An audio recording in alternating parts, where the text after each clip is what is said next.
ചേച്ചി ഇന്ന് പരീക്ഷ എങ്ങനെ ഉണ്ടായിരുന്നു? പരീക്ഷ നല്ലോണം എഴുതാൻ പറ്റിയാ?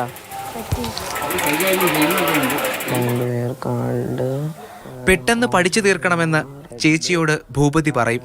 Was a kind of tax rebate that Kerala coast used to. കാരണം വെളിച്ചമില്ലാത്തവർക്ക് സമയം കുറവാണ്. സന്ധ്യയായ പഠിക്കണമെന്നുള്ള ഒരു കാര്യം പറയുമ്പോൾ അവർക്ക് ഭയങ്കര വിഷമമുള്ള ഒരു സങ്കടത്തിലാണ് പോയിക്കൊണ്ടിരിക്കുന്നത്. ഒരു മെഴുകുതിരി വാങ്ങിച്ച് നമ്മൾ കഷ്ടപ്പാടിൽ നിവൃത്തികെട്ട് പോവുകയാണ്.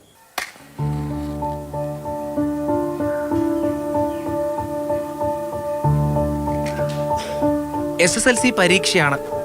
അക്ഷരങ്ങൾ തെളിയണമെങ്കിൽ സ്വയം പ്രകാശം കണ്ടെത്തണം. ചൂടെടുക്കുന്ന തകര ഷീറ്റിന് താഴെ ഉലയുന്ന അരണ്ട വെളിച്ചത്തിൽ പഠിക്കണം.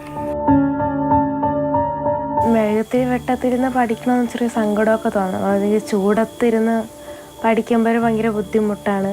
കാറ്റടിക്കുമ്പോഴതൊക്കെ ഇത് അണഞ്ഞു പോകുമ്പോഴത്തേക്ക് ഭയങ്കര ബുദ്ധിമുട്ടാണ്. എക്സാമിന് പോകുമ്പോഴത്തേക്ക് ഭയങ്കര ഡിപ്രഷൻ അടിച്ചൊക്കെ പോകുമ്പോഴത്തേക്ക് ബുദ്ധിമുട്ടാണ്. വൈദ്യുതി എത്താത്ത 2 വർഷങ്ങൾ. ഇക്കാലം അത്രയും നീതി നിഷേധത്തിന്റെ ഇരുട്ട്.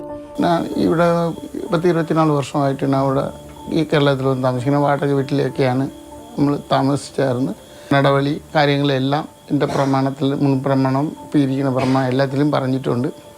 പക്ഷേ ഈ അപ്പുറം ഉള്ള എല്ലാ വസ്തുവും ഒരു വ്യക്തി വാങ്ങിച്ചതിൻ്റെ ഇതിൽ വെച്ചിട്ട് എൻ്റെ നടപടിയെ ചെറുത്ത് നിർത്തുകയും മതിൽ കെട്ടുകയും ഇങ്ങനെയുള്ള ഒരു ബുദ്ധിമുട്ടായിട്ടാണ് എന്നെ മുന്നോട്ട് കൊണ്ടുപോകുന്നത്.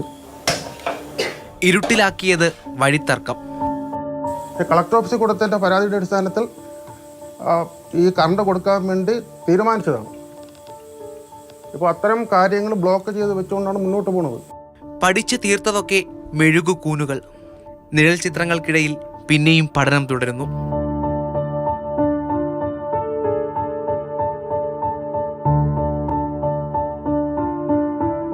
എനിക്കുള്ള ഈ ബുദ്ധിമുട്ട് അവന് വരണ്ടെന്നുള്ളതാണ്. അതിന് മുമ്പ് കറണ്ട് കിട്ടിയ സന്തോഷമാണ്.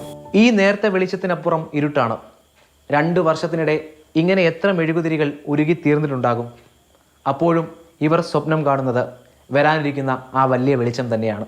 നമ്മൾ ഇത്രയും വർഷം ഈ ഒരു ഇരുട്ടത്തൊരു സിറ്റുവേഷൻ നമ്മൾ ഇരുന്നിട്ടുണ്ടെങ്കിൽ ഒരു സിറ്റുവേഷന് കിട്ടും എന്നുള്ള ഒരു വിശ്വാസം. കഠിനംകുളത്തെ ഈ വീട്ടിൽ വല്ലാത്ത ഇരുട്ടാണ്. അധികാരികളുടെ നിസ്സംഗത പടർന്ന ഇരുട്ടിൽ തപ്പി 4 ജീവനുകൾ. പ്രേം ശശിക്കൊപ്പം Rahul G Nath, Mathrubhumi news, Thiruvananthapuram. Rahul, good morning. ഇത് ഈ വാർത്ത കാണുമ്പോൾ ഉണ്ടല്ലോ, നമ്മുടെ നാട്ടിൽ ഇപ്പോഴും ഇങ്ങനത്തെ വീടുകളുണ്ട്, ഇങ്ങനെ വൈദ്യുതി ഇല്ലാത്ത സ്ഥലങ്ങളൊക്കെ ഉണ്ട് എന്നറിയുമ്പോൾ ഒരുപാട് വിഷമം തോന്നുന്നു.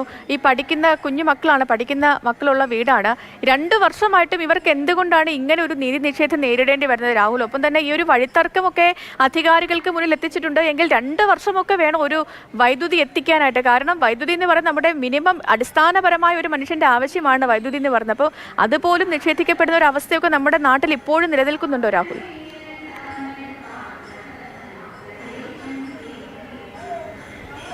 സേതു, ഈ വാർത്ത കാണുന്നത് മറ്റൊരു വാർത്തയ്ക്ക് വേണ്ടി പുറത്തിറങ്ങുമ്പോൾ നമ്മളെ ഫോണിൽ ഒരു റീലായി വന്ന വാർത്തയാണ്. അന്ന് ഈ കാർത്തികേയ എന്നാണ് ഈ മോളുടെ പേര്. അപ്പോൾ കാർത്തിക പറയുന്നത്, ഞങ്ങൾ 2 വർഷമായി ഇങ്ങനെയാണ് പഠിക്കുന്നത്, എനിക്കിപ്പോൾ SSLC പരീക്ഷ തുടങ്ങാൻ പോവുകയാണ്.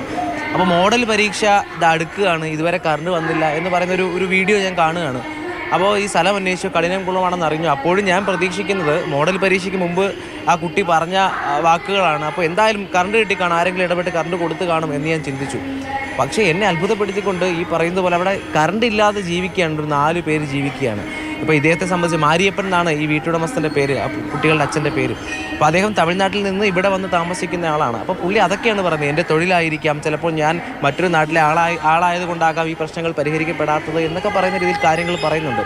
ഈ 2 വർഷം കറണ്ടില്ലാതെ എന്ന് പറഞ്ഞാൽ കടുത്ത അനീതിയാണ് തീർച്ചയായും. കാരണം ഞാൻ ആലോചിച്ചു, ആ വീട് നിൽക്കുന്ന പ്രദേശം നമ്മളെ ദൃശ്യങ്ങൾ കണ്ടാൽ അറിയാം. കാരണം കായലിൻ്റെ സൈഡിൽ ഒറ്റപ്പെട്ട പ്രദേശത്താണ്. അപ്പോൾ ഞാൻ കരുതി അതുകൊണ്ടായിരിക്കാം ഇങ്ങനെ സംഭവിച്ചത് എന്ന് ഞാൻ കരുതി, കാരണം ആളുകളില്ലാതെ. പക്ഷേ അവിടെ ഞാൻ ചെന്നപ്പോൾ നമ്മൾ വാർത്തയെടുക്കാൻ വന്നതറിഞ്ഞ് ഈ പറഞ്ഞതുപോലെ പഞ്ചായത്ത് മെമ്പർ ഉൾപ്പെടെ വലിയ പിന്തുണയാണ് അവർക്ക് നൽകുന്നത്. അപ്പോൾ നിയമപരമായ ഒരു പ്രശ്നമാണ്. ആ പ്രശ്നം അടിയന്തരമായി പരിഹരിക്കേണ്ടതാണ്.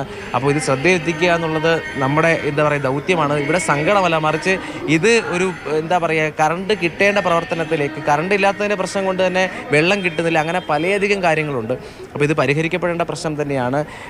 മോള് പറയുന്നുണ്ട്, ഞാൻ അവസാനം മോളോട് സംസാരിച്ചതോ ചോദിച്ചു ഈ കറണ്ട് കിട്ടുമെന്ന് പ്രതീക്ഷയുണ്ടോയെന്ന്. ഒരു കുട്ടിയുടെ 2 വർഷത്തോളം ഈ പറയുന്നത് പോലെ വൈകുന്നേരമായാൽ പേടിയാണ്, പിന്നെ ഇരുട്ടാണ്, വീട് മുഴുവൻ ഇരുട്ടാണെന്നുള്ള ചിന്തയിൽ ജീവിക്കുന്ന ഒരു കുട്ടിയെ സംബന്ധിച്ച് ഞാൻ പ്രതീക്ഷ മറുപടിയില്ല. അവൾ പറയുന്നത് ഇത്രയും കാലം ഇരുട്ടിലിരുന്നെങ്കിൽ ഞങ്ങൾക്ക് ഒരു ദിവസം കിട്ടുമായിരിക്കും. അപ്പോൾ എനിക്ക് പറയാനുള്ളത്, ഇത് കേൾക്കുന്ന ആളുകൾ, ഇപ്പോൾ ഈ നിയമക്കുരുക്കുകൾ കാണും, കാര്യങ്ങൾ കാണും, അതിനൊക്കെ അപ്പുറത്തേക്ക് ഇത് കേൾക്കുന്ന ആളുകൾ, ആ പ്രദേശവുമായി ബന്ധപ്പെട്ട് നിൽക്കുന്ന ആളുകൾ, സന്നദ്ധ പ്രവർത്തനം നിൽക്കുന്ന ആളുകളൊക്കെ അവരെ സഹായിക്കാൻ മുന്നിട്ടിറങ്ങണം. ഈ പറയുന്ന ബദൽ മാർഗ്ഗങ്ങൾ സ്വീകരിച്ച് കറണ്ട് എത്തിക്കാനുള്ള എന്തെങ്കിലും കാര്യങ്ങൾ ചെയ്യണമെന്ന് മാത്രമാണ്. എന്താണെങ്കിലും ഈ വാർത്ത, നമ്മൾ ഈ കാഴ്ചകൾ ഒക്കെ അധികാരികൾക്ക് മുന്നിൽ വയ്ക്കുകയാണ്.